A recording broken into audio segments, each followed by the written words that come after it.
Alright, so welcome back to your copywriting module. In this video, we talk about the biggest and most important copywriting principle, which is the big idea and the power of one.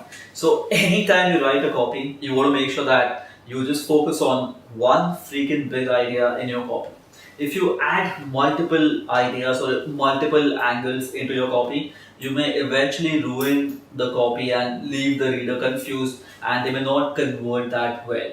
Now, an example of throwing in multiple ideas in the same copy is, let's say if you're writing for a weight loss product, you may say that it doubles your metabolism, it boosts your immunity, and like these are just benefits. And let's say the belt actually produces more thermic energy inside your body. I'm just making things up, right? So what's that one big idea? Or probably this product also tampers with your hormones and produces hormones that increase fat metabolism. So what's that one big idea in the copy, right? Now there are 4 or 5 things that you're playing with in the same copy. So as a reader, I'm really confused, right? Because I have so many things to think about. But let's say if I just play with one simple idea, which is if you do more cardio, you're not losing weight. In fact, you end up gaining weight. And research proves that the more cardio you do, the more muscle you lose, and the more weight you gain.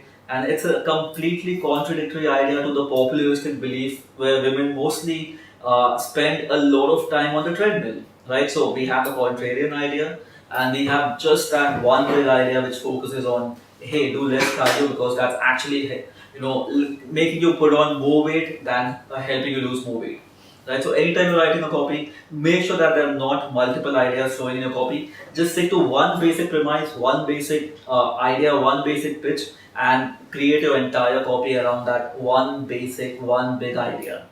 If you throw in a lot of ideas, your readers will be confused and your copy will not convert well. So very important principle. And in another video, I'll give you more examples of what a big idea looks like, and good example and bad examples of copies where they have multiple ideas flowing in and the copies that don't convert. So I'll talk to you in the next video. But before that, remember, one big idea. That's it.